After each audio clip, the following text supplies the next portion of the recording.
नमस्कार. विश्व स्वास्थ्यम भवतु. घरातल्या ज्येष्ठ लोकांचा विसरभोळेपणा वाढलाय, तुमचा कामातील स्क्रीन टाईम वाढलाय म्हणून मानसिक थकवा येतोय, मुलांना कॉम्पिटिशनमुळे अभ्यासाचा स्ट्रेस येतोय, हे सर्व संवाद घराघरात आपल्याला सध्या ऐकू येत आहेत. या सगळ्यांमधनं बाहेर पडायचंय, घाबरण्याची आवश्यकता नाही. आयुर्वेदात याचं उत्तर आहे. किती व्यापक दृष्टिकोन आहे ना आयुर्वेदाचा.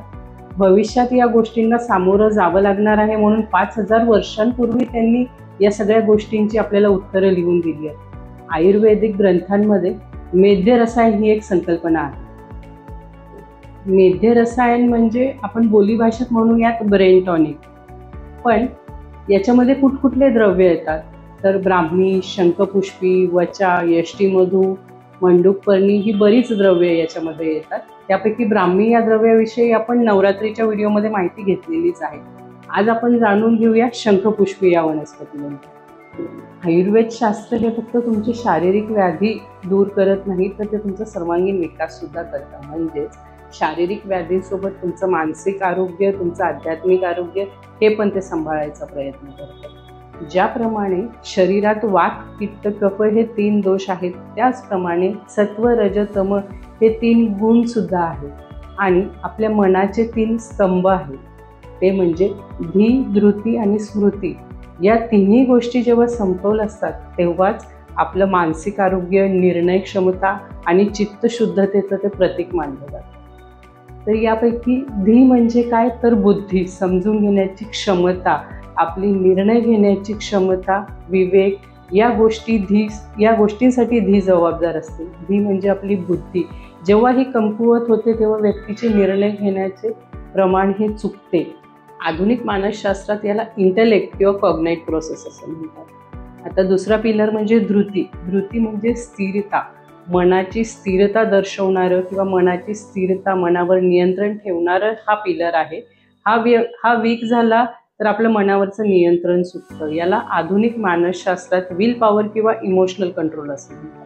तिसरा पिलर स्मृती. स्मृती म्हणजे स्मरणशक्ती. आपण जे काही शिकलोय, अनुभवलंय ते योग्य वेळी आठवण्याची क्षमता म्हणजे स्मृती. स्मृती नियंत्रणात ठेवणे म्हणजे आपल्या ज्ञानाचा पुनरुपयोग करणे. जेव्हा धी, धृती, स्मृती या तिन्ही योग्य अवस्थेत असतात तेव्हा माणूस हा मानसिकदृष्ट्या हा संतुलित असतो. स्मृतीला आधुनिक मानसशास्त्रात मेमरी किंवा रिकॉल ॲबिलिटी असं म्हणतात. जेव्हा या तिन्ही गोष्टी कमकुवत होतात माणूस हा मानसिकदृष्ट्या आजारी असा होतो. तर याच्यातले 3 पिलरपैकी 2 पिलर म्हणजे धी आणि स्मृती हे योग्य अवस्थेत कार्य करण्यासाठी शंखपुष्पीचा खूप चांगला उपयोग होतो. उष्ण गुणधर्माची, लघु आणि स्निग्ध गुणधर्माची अशी ही शंखपुष्पी नर्वाईन सिस्टीमला, तुमच्या नर्वस सिस्टीमला नरिशमेंट देते, स्ट्रेस, एन्झायटी कमी करते. ज्यांचा स्क्रीन टाईम जास्त आहे असे प्रोफेशनल IT मध्ये असणारे लोक, यांचा मानसिक थकवा ती कमी करते. न्यूरो ट्रान्समीटरचं ती फंक्शनसुद्धा वाढवते.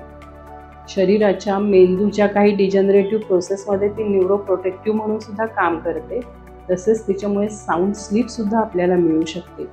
शंखपुष्पीमध्ये असणाऱ्या शंखपुष्पाईन या बायोॲक्टिव्ह कंपाऊंडमुळे ब्रेनमधील ॲसिटिल कोलिनचं सिक्रेशन वाढतं आणि त्यामुळे हे मेमरीसाठी खूप युजफुल आहे.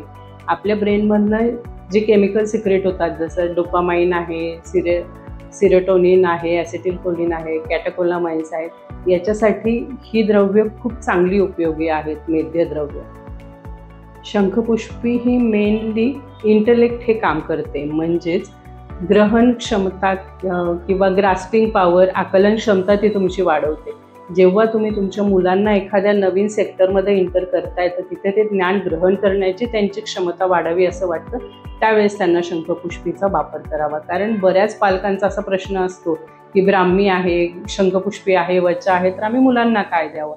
जेव्हा तुम्हाला एखादी गोष्ट शिकवलेली आणि ती लक्षात ठेवायची अशा वेळेला तुम्ही ब्राह्मीचा वापर करा. पण नवीन गोष्ट शिकवण्याची ग्रहण क्षमता वाढवायची ना, तेव्हा शंखपुष्पीचा वापर करा. IT मध्ये, कॉर्पोरेट प्रोफेशनल्समध्ये जेव्हा तुम्हाला स्क्रीन टाईम वाढल्यामुळे जो मानसिक थकवा येतो अशा वेळेला सुद्धा शंखपुष्पीचा खूप छान उपयोग होतो. ज्येष्ठ लोकांचा विसरभोळेपणा, एज रिलेटेड सेरेब्रल ॲट्रोफी होते, अशा केसेसमध्ये शंखपुष्पीचा खूप चांगला उपयोग होतो. आता हे कशामध्ये वापरतात हे तर कळलं, पण काय वापरतात आणि कसं घ्यायचं तर याच्यामध्ये आपण शंखपुष्पीचं चूर्ण वापरू शकतो, शंखपुष्पीचा सिरप वापरू शकतो, सरबत वापरू शकतो. अशा सगळ्या फॉर्ममध्ये आपल्याला ती वापरता येते. या शंखपुष्पीचा वापर करून फक्त तुमचं शारीरिकच आरोग्य नाही तर मानसिक आरोग्य देखील तुम्ही जपा. धन्यवाद.